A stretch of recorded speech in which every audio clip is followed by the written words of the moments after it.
The man was dying in the back of the ambulance. Massive trauma, no identification, probably wouldn't make it to the hospital. Standard protocol was to comfort and transport. But something he whispered made paramedic Jason Torres pull over and stop everything. "There are more." The words barely audible. "Where?" Jason asked. The man pointed with his last breath toward an abandoned warehouse. Jason's partner looked at him with fear. "We need to call this in." But Jason was already getting out of the ambulance, because sometimes a dying stranger's words are worth risking your life for. Welcome to Hidden Legends. Before we dive into this incredible story of sacrifice and courage, tell me in the comments which city you're watching from today. And if you believe stories like this deserve to be told, hit that subscribe button. Because what you're about to discover will show you why ordinary people make extraordinary decisions. Jason Torres was the perfect paramedic. 4 years with Metro City Emergency Medical Services, always followed protocols, never took unnecessary risks. At 29, married with 2 young children, he'd built a safe, predictable life for his family. That Wednesday night was like any other.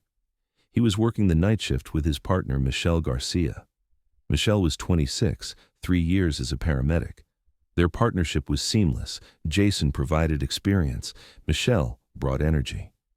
"Quiet night," Michelle had said during their 10:30 p.m. coffee break. "I don't like quiet nights," Jason replied. "Usually means the calm before the storm." Jason was right. The call that came at 11:47 p.m. would change everything. Unit 14, Industrial District, Warehouse District, 247 Elm Street, single vehicle accident, severe trauma, code red. Jason started the ambulance. "Michelle, let's move. Severe trauma and no one else nearby." The Warehouse District was the city's most abandoned area. Old industrial facilities, unused warehouses, narrow streets. Seeing people there at night was unlikely. When they arrived at the scene, they found a horrific sight. An old sedan had crashed into a tree, completely destroyed. Engine block crushed, windshield shattered, metal fragments scattered everywhere. "How did he survive this?" Michelle muttered. Inside the car was a trapped man, around 40 years old, no identification, no wallet, no cell phone.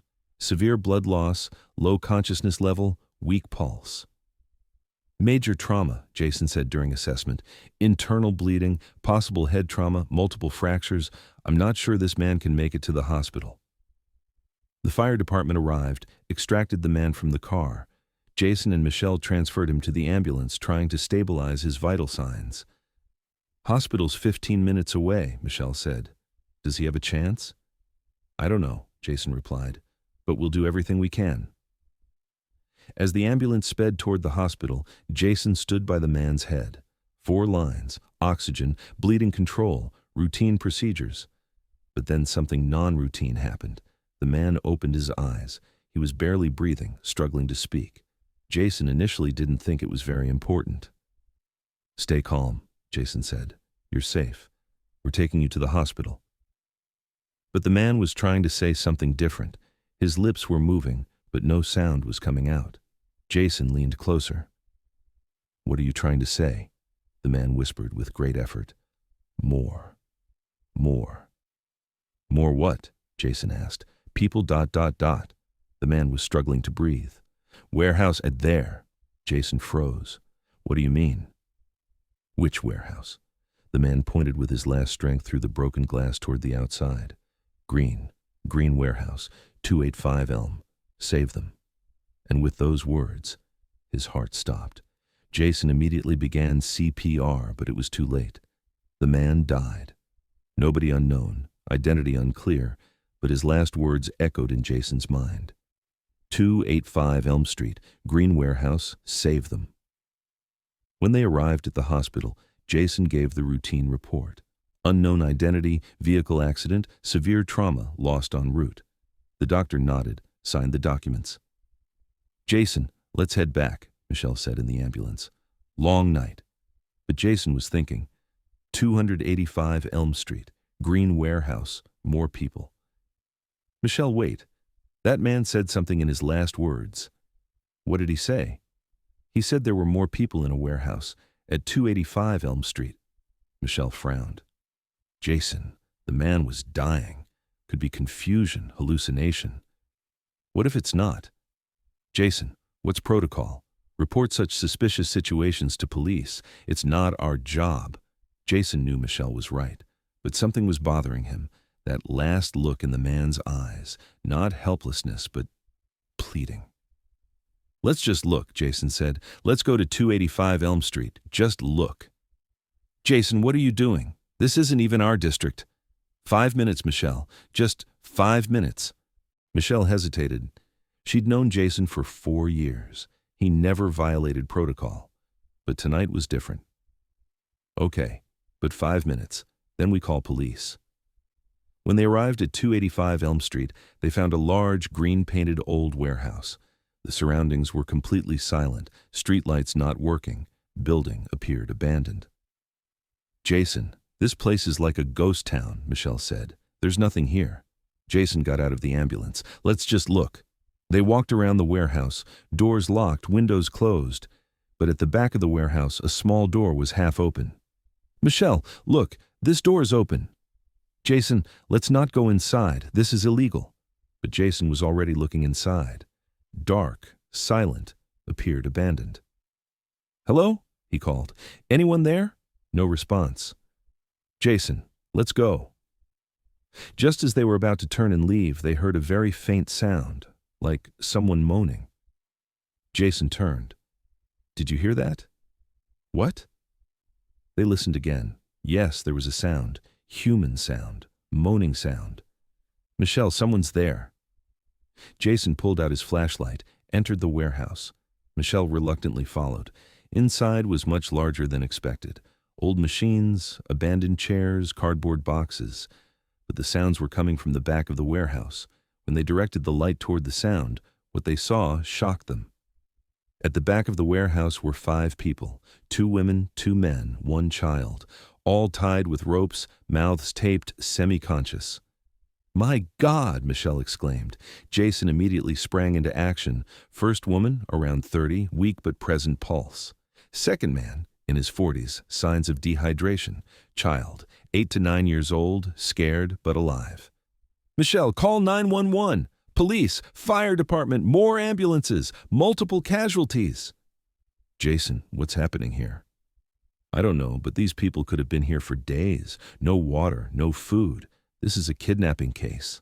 Jason began untying the bonds. When he removed the tape from the first woman's mouth, the woman breathed with difficulty. Water, she whispered. Please, water. Michelle ran to the ambulance, brought IV fluids and oxygen. Jason, police will take 10 minutes to arrive. Fire department, 8 minutes. These people can't wait. Dehydration, hypothermia, shock. They need intervention now. Jason began vital assessment. First woman, dehydration, mild hypothermia. Man, more severe dehydration, wrist injuries. Child, scared but physically relatively well. Second woman, unconscious, very weak pulse. Michelle, this woman is critical. Severe dehydration, shock symptoms. They established regular IV access, started fluid replacement, tried to protect body temperatures. The next 10 minutes were the longest 10 minutes of Jason and Michelle's lives. They were trying to stabilize 5 people simultaneously. Police arrived, fire department arrived, additional ambulances arrived. Suddenly, the abandoned warehouse turned into an emergency scene. Who brought you here? Detective Williams asked Jason. That accident victim. In his last words, he mentioned this warehouse. Which accident victim? The vehicle accident at 247 Elm. The man died, but in his last breath described this place. The detective frowned. Your protocol is to report such situations, isn't it? Jason remained silent. Yes, he'd violated protocol. He had risked his career. Detective, if we hadn't come here, these people would have died. You're right, the detective said, but you still acted against the rules. The investigation revealed these facts. 5 people had been kidnapped 3 days earlier. Kidnapping case for ransom. When the kidnappers couldn't get the ransom, they fled, leaving the victims to die in the warehouse. The man who died in the car accident? Marcus Rivera, 42 years old, former security guard. He wasn't one of the kidnappers. On the contrary, he had been caught trying to rescue the victims. Rivera was a brave man, Detective Williams told Jason the next day. He saw the ransom exchange, was going to call police when the kidnappers spotted him. He crashed while escaping. So his last words were true. Not just true, he saved 5 lives, thanks to you. The 5 kidnapped people survived. Jennifer Walsh, 28, teacher. Michael Chen, 42, architect. The Rodriguez family, mother, father, and their 8-year-old daughter Sophia, all recovered completely. Jason's protocol violation was subject to investigation. Department administrators had mixed feelings. On one hand, he had acted against rules. On the other hand, he had saved 5 lives. Torres, said Chief Rodriguez, what you did was dangerous. You cannot violate protocols without reason. I understand, sir. But ultimately, 5 innocent people are alive. This cannot be ignored. Result: Jason received official warning but didn't lose his job.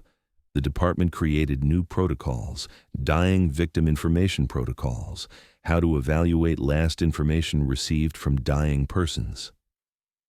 After that night, Jason changed. He was no longer just a paramedic who followed protocols. He was more careful, more empathetic, more humane in his approach. Michelle was also affected. Jason, that night you did something I'll never forget. You broke rules but did the right thing. 3 weeks later, Jason visited Jennifer Walsh in the hospital. Jennifer had completely recovered. Mr. Torres, Jennifer said, I don't know how to thank you. We would have died in that warehouse. I just did my job. Number, you did much more than your job. You took risks for a stranger like me. Jason thought. Yes, he had taken risks for strangers. He had risked his career for people he'd never met. People are people, Jason said. Stranger or familiar doesn't matter. Jason's story spread. Local news, national media. Headlines like, Paramedic violates protocol, saves 5 lives. But Jason didn't like media attention. He had just done his job, done the right thing. Marcus Rivera's family visited Jason. Rivera's wife Elena came with tears in her eyes. Marcus's last words weren't in vain, Elena said. He died trying to save those people, and you fulfilled his last wish. Jason hung Rivera's photo in his ambulance. He looked at it every shift to remember. Sometimes a dying stranger's words change your life. Marcus Rivera taught Jason Torres that protocols are important, but humanity is more important. 6 months later, Jason became an instructor paramedic. He taught new paramedics not just medical procedures, but empathy and humanity. Protocols save lives, he would tell his students, but sometimes you need to go beyond protocols. Listen to your instincts. Don't lose your humanity. One day during training, a young paramedic asked, but if we break rules, we might lose our jobs. Jason looked at Marcus Rivera's photo. Yes, there's risk, but sometimes some things are more important than our jobs. What things? Human life, human dignity, the responsibility to do what's right. 2 years later, Jason was still working in the same district. Michelle was still his partner, but they were no longer just protocol followers. One night they got another call in the warehouse district. This time, a different warehouse, different situation. A homeless man was having a heart attack, old, without identification, without insurance. The old Jason might have just given routine intervention, but the new Jason was different. Michelle, this man being nobody doesn't mean he's less important. I know Jason. We'll give him the best care. While taking the man to the hospital, Jason told him, don't worry. I don't care who you are, where you live, whether you have insurance. We're going to save you. The man opened his eyes, looked at Jason with grateful eyes. At that moment, Jason understood. Marcus Rivera's lesson wasn't just about that night. It was about life philosophy. Every person deserves to be saved, familiar or stranger, rich or poor, with or without identification. Jason is now among the department's most respected paramedics, but not just for his medical skills, for his humanity. Marcus Rivera's words became Jason's life motto. There are more. In every call, every patient, every situation, Jason thinks, There are more. More I can do, more I can help, more people I can save. Jennifer Walsh now does volunteer work with Jason. Together they run a shelter for the homeless. The Rodriguez family made Jason their daughter's godfather. That night you didn't just save our lives, says Michael Chen. You showed us that human goodness still exists. Tonight, Jason is on shift. Same ambulance, same partner, same district. But he's not the same man anymore. A call comes over the radio. Unit 14, single vehicle accident, severe trauma. As Jason starts the ambulance, he looks at Marcus Rivera's photo. Don't worry, Marcus, I got your message. Because sometimes a dying stranger's last words completely change your life. They teach you that the real protocol is humanity. The real duty is unconditional love. Marcus Rivera died trying to save people he'd never met. Jason Torres lives trying to save people he'd never met. Both understood the same thing. There's no such thing as strangers. There are only families we haven't met yet. So I ask you, have you ever known someone who took risks for a stranger? People who helped expecting nothing in return? Share their stories in the comments. Because here at Hidden Legends, we believe the greatest heroes are often those who give everything for people they've never met. If this story moved you, share it, subscribe, and to help these important stories continue. We'll see you in the next legend. And remember, your paramedic might be someone who risks their life for strangers. Service is never just a job. Sometimes it's the greatest challenges of all.